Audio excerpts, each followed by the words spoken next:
Good morning, children. In the previous period, you have studied about the different body coverings of different animals.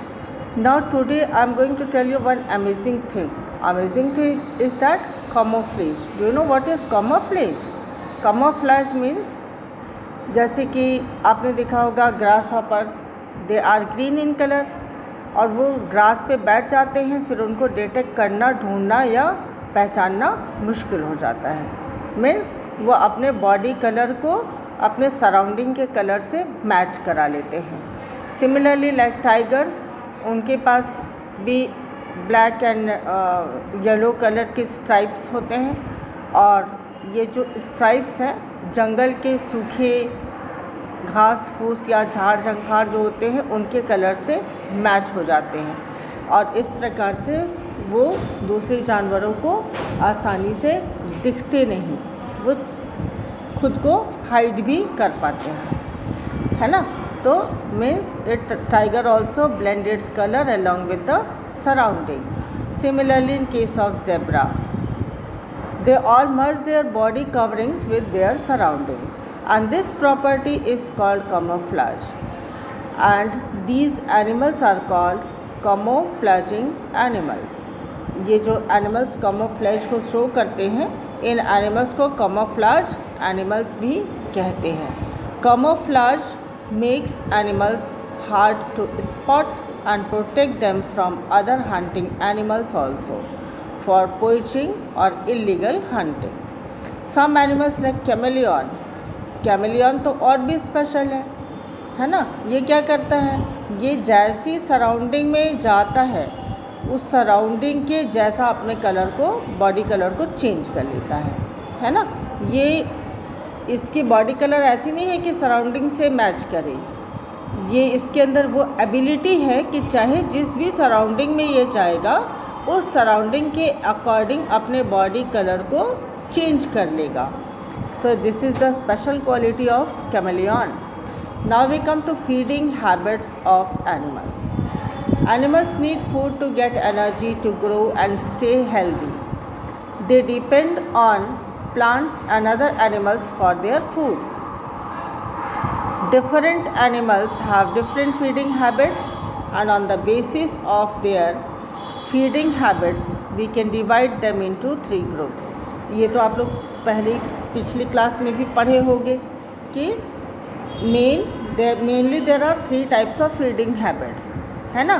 कुछ जो है animals directly plant पे अपने food के लिए depend होते हैं, those are called herbivore animals.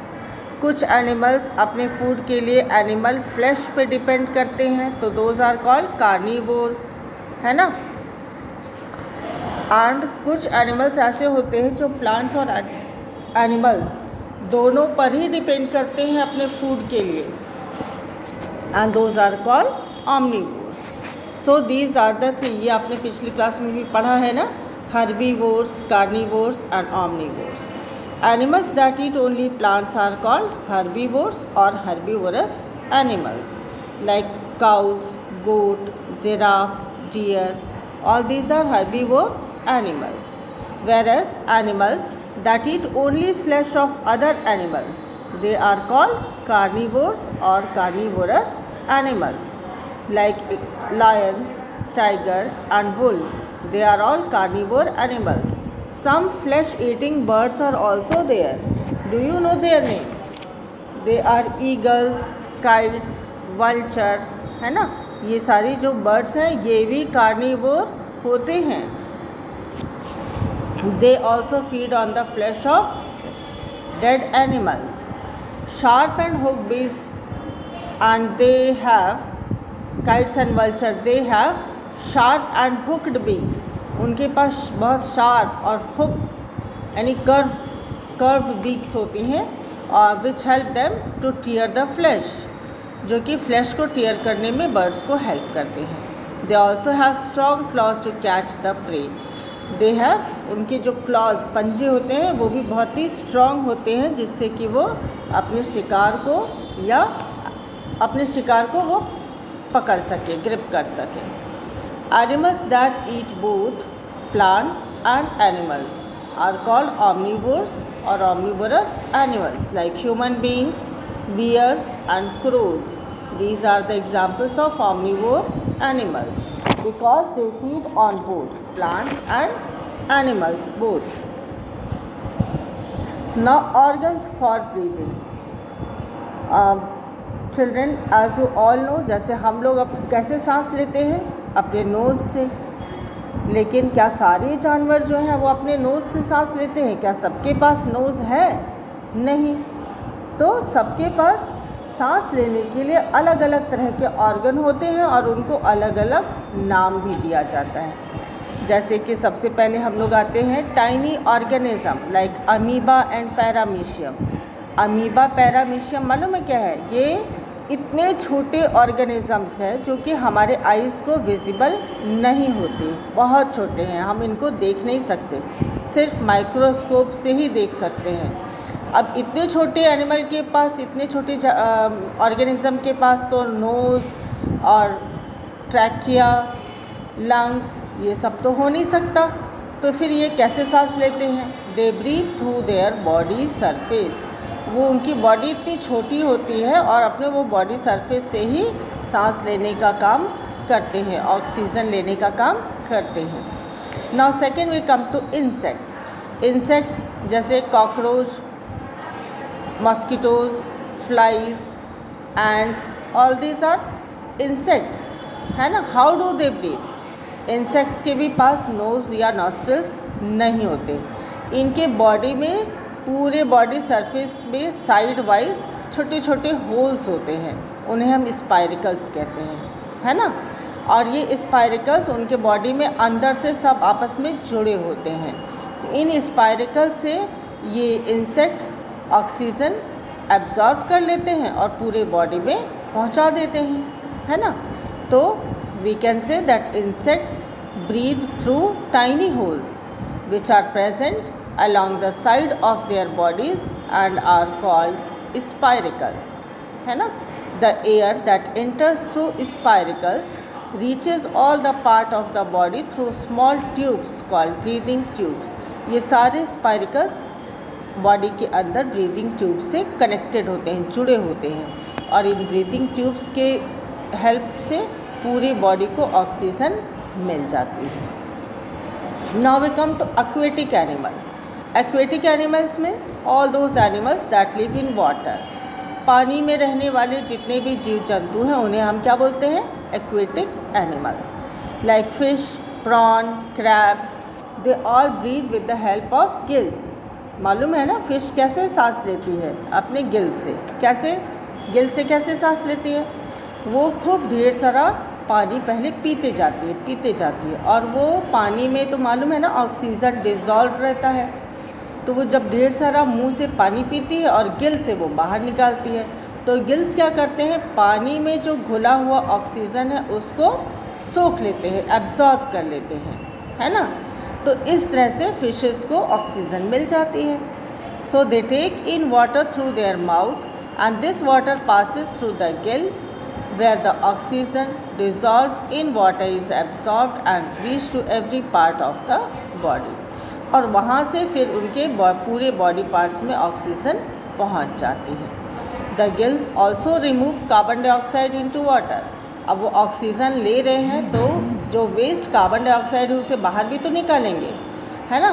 तो गिल्स जो है ऑक्सीजन एब्जॉर्ब कर लेते हैं, कार्बन डाइऑक्साइड को अपनी बॉडी से बाहर गिल्स की हेल्प से निकाल देते हैं। Now next an adult frog. Adult frog means मेढक, बड़ा मेढक। इनकी बहुत स्पेशल क्वालिटी होती है, इसे आप लोग हमेशा याद रखिएगा। जो फ्रॉग्स होते हैं they breathe through its moist skin when it is in water, है ना। जब ये पानी के अंदर रहते हैं तो उनकी जो स्किन होती है, कभी अगर टच किया होगा तो देखो उनकी बहुत स्लिमी सी फिसलने वाली स्किन होती है, तो वो अपनी स्किन से सांस लेते हैं। कब? जब वो पानी के अंदर रहते हैं। लेकिन अगर उन्हें पानी से बाहर निकाल दिया जाए, जब वो बाहर टहलते हैं, तब कैसे सांस लेते हैं? Then they breathe through their lungs. इसका मतलब कि फ्रॉग्स में वो क्वालिटी है कि वो अपने को पानी में भी ज़िंदा रख सकता है और पानी से बाहर निकाल दिया जाए तो लैंड पर भी ज़िंदा रह सकता है। जबकि फिशेस पानी में रहने वाली है ना, इन्हें बाहर निकालोगे तो फिर वो सांस ले पाएंगी क्या? नहीं, क्योंकि उनके पास ऐसा ऑर्गन नहीं है, लंग्स नहीं है ना, नॉस्ट्रल्स नहीं है, इसलिए वो पानी से बाहर निकालने पे मर जाएंगी, वो पानी के बाहर सरवाइव नहीं कर सकती। लेकिन फ्रॉग्स क्या है, फ्रॉग जो है पानी में भी ज़िंदा रहते हैं और ज़मीन पे भी ज़िंदा रहते हैं, क्योंकि पानी में रहेंगे तो ये स्किन से सांस लेने लगेंगे, अपना नॉस्ट्रल्स को बंद कर देंगे, और जब ये लैंड पर आएंगे तो अपनी नोज़ से सांस लेने लगेंगे, है ना। Now next we come to, और इनके इस क्वालिटी को क्या कहते हैं, इनके इस क्वालिटी को क्या कहते हैं? इनको कहते हैं एम्फीबियंस। क्या बोलते हैं? एम्फीबियंस। वो सभी जानवर जो पानी में और ज़मीन पर दोनों जगह सरवाइव कर सकते हैं, उन्हें हम एम्फीबियंस कहते हैं। इसमें दिया तो नहीं है, लेकिन आप लोग याद रखना। Now an earthworm breathes through its moist skin. अब अर्थवर्म तो देखे होंगे ना, केचुआ क्या होता है, देखा है ना।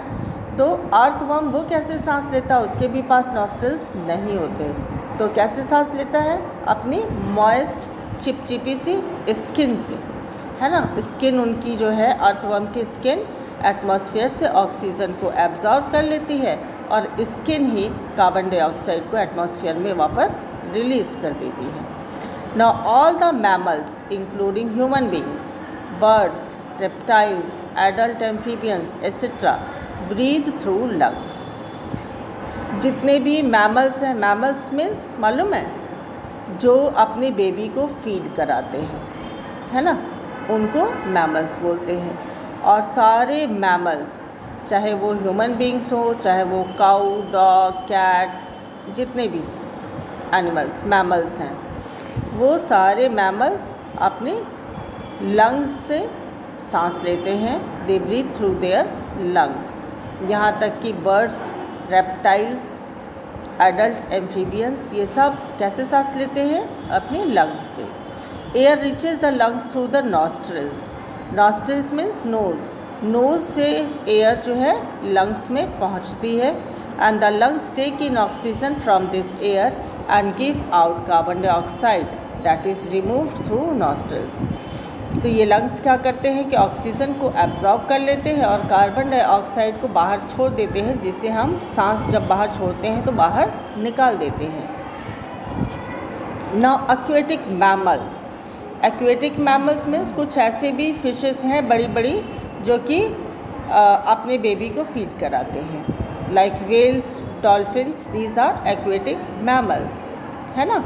और ये कैसे सांस लेते हैं? They also breathe through their lungs. वो भी अपने लंग्स से सांस लेते हैं, इसलिए ये बार बार पानी के बाहर अपने मुंह को निकाल कर सांस ले लेते हैं, फिर पानी के अंदर मूव करते हैं। Now we come to the next heading, that is movement, and we will continue it in the next video.